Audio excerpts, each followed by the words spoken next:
Hey guys, this is OddOneGaming. This is going to be another Raid Shadow Legends video. Guys, as you can see in the background, I am currently farming the Ice Golem. Reason why I'm farming it honestly is first of all because of a clan quest. I took a clan quest that requires me to do 200 Ice Golem runs. I have finally decided, I think it was like 2 months ago or a month and a half ago, something like that. I finally decided to make myself an Ice Golem team, like a proper Ice Golem 25 team that is 100% reliable and pretty consistent and decently fast. The reason why I have decided doing that is because, and this might be a controversial opinion, but I believe that the Ice Golem is actually worth farming in 2022. Depending on your level where you are, like if you're getting more towards like late and end game, I believe that Ice Golem might actually be better to farm than Dragon, in my opinion. Like I said, this might be a controversial opinion, but this is my opinion and people obviously do not have to share it, but let me explain why. Let me see, this one, speed, crit rate, kinda low. I'll keep it for now. So let me explain to you why I believe that. So if you look at the Ice Golem, what sets do we get? Life, offense, these two are not as good because if we're talking about late and end game, you get better versions of these from the clan boss, which is for life you get the immortal set, for offense you get the cruel set. Defense is one of the sets that, let's say we have the improvement of what's it called, the resilience set. This one gives us 15% defense. The resilience set, which we can forge, and from using the materials from faction wars, gives us 10% HP, 10% defense. That one's better than that. Okay, so with the first three ones are like the basic ones that we know about, which can be like thrown out of the way. Now we get to the next ones. Honestly, we get to critical rate. Critical rate is not as bad of a set, honestly. It gives you 20% crit rate. I know we can get the divine one, the divine critical rate, but that one I don't know, maybe you don't get the best one. Like you get mostly 5-star from the arena if you finish in gold 4, gold 5, so you might not get the best ones. However, if you get some good stats, like let's say, I don't know, maybe you complete a set of critical rate and it gives you some critical rate rolls as well, you might be able to release like your necessity of getting like other stats. Like for example, you get 100% crit rate maybe from like a set or close to 100, and you can get more crit damage in other sets, and you're not as desperate to search for critical rate.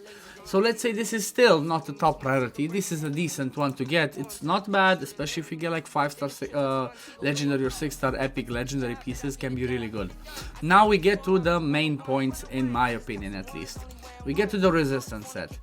With the release of the new clan boss, the new clan boss, the Hydra boss, with the release of the new Doom Tower bosses, in the case of like especially Bommel, where the resistance is extremely insane.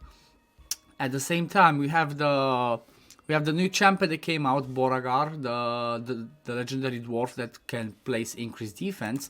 Having resistance might not be a bad thing. Like having resistance sets with resistance roll on them might actually become meta. You might actually be able to go into arena fights when we're talking about endgame plat level. You might be able to do the resistance strats now because you have that increased resistance buff.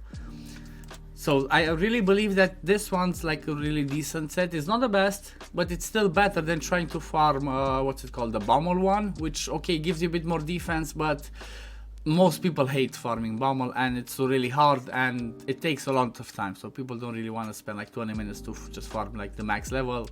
It might just be better to do Ice Golem.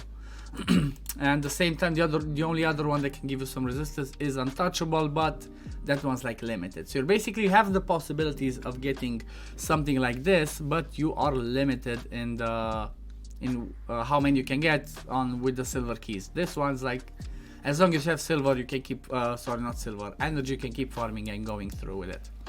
Another set that I believe is extremely good, especially for certain clan boss composition, is Retaliation.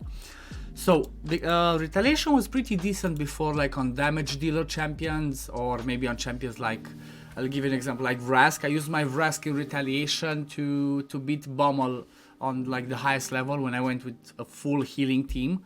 But it's not just that. So This one gives you 35% chance to counterattack when hit. Well, think about it like this. When you're doing a clan boss team that's using the block damage comp, and you cannot get the retribution mastery, which you would do with the man-eaters, let's say you do a Demetha comp, you do a, what's his name, Roshkar the Tower, Warcaster comps, Retaliation can come in really clutch. It can give you some crazy extra damage in there. Think about it. 35% chance to counterattack when hit, and imagine this, when you face Affinity, the clan boss hits for 4 times. So this one can ramp up your damage to, I don't know, maybe almost double it during the clan boss, so this can be really good. So for clan boss can be really good, for champions like Vrask when you go into the Baumol, or even in Hydra, honestly. Even in Hydra you might have some champions that heal under basic, or like heal under basic. The only one that heals on its basic is Vrask, but you might use some AoE A1s to do extra damage, so Retaliation can be really good. Another one that I find that is extremely good and insanely powerful now is Reflex. Honestly, from my point of view, Reflex has shot up in value ever since they mentioned about giving us the AI override. Ever since they stated that we will be able to lock out certain skills, prioritize certain skills in our champions when we go in a fight, I started saving Reflex for myself. And it seems that at the end of the day, it was actually a good decision. First off, I was using Reflex on my Cold Hearts when I was fighting in the Spider. Then I was using the Reflex set on my other champions when I went to fight the Scarab boss. And like different other situations where getting that chance to reduce the skill can be insanely clutch. Like another 2 really good champions, for example, is if you have a Battle Khazar. He only has 1 skill, so reducing that skill, a chance to reduce that skill to 1 turn can be really helpful. But that's not the only things. Now, ever since when was it introduced, 2 months ago, we have the Hydra. It was proven that having the Reflex set is the most powerful set, in my opinion, and for what I've seen at least, like people using it and from me using it myself, Reflex set is the most powerful set to use on your champions for Hydra. Doesn't matter if it's your damage dealer, doesn't matter if it's your support champions. Reflex is clutch, it's insane. I used it on my Royal Guards, I used it in my Mordekais, I used it in my Brognis, on my Ugos, you name it. If I had a decent Reflex set, I put it on them and I saw the difference is insane, the difference is huge. Like getting that little bit of RNG of refreshing your skills, and it's quite big RNG, it's like 40%, it's not like, you know, Cycle of Magic 5%. So I feel like this specifically, especially this one, if not the other ones, the other 3 that I mentioned, Reflex is the most important and the main reason why you should actually be farming Ice Golem in 2022, and you should be trying to get yourself a team for stage 25. Cursed is one of the worst, if not the worst set in the game, that's for sure, so that one goes out the window. And then we have Taunting. Taunting can be a little bit of a niche set as well. Taunting is a set you would maybe use on somebody like a Coronar for endgame arena, or maybe if you have better Taunting set and stun set on your Hedgie, you could use it on a Hedgie, or like on some other champions that have AoE A1s maybe, and you want them to provoke, like, I don't know, if you use a Mother Cybele in the arena, because she does the decreased speed as well, you might want her to use the taunting as well, or like a Krisk, or you know, the gist of it is somebody does AoE. It's not as crazy, it's not as insane, but it has its niche uses.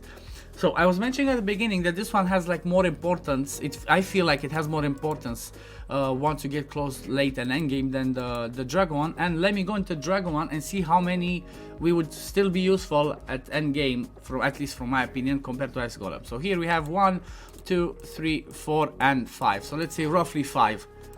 Okay, Fire Knight we already know that has the best sets. So here we'd say we'll have maybe accuracy, but we have perception, which is better, so I'm gonna throw this out the window. Speed is the only one that I feel like is really good.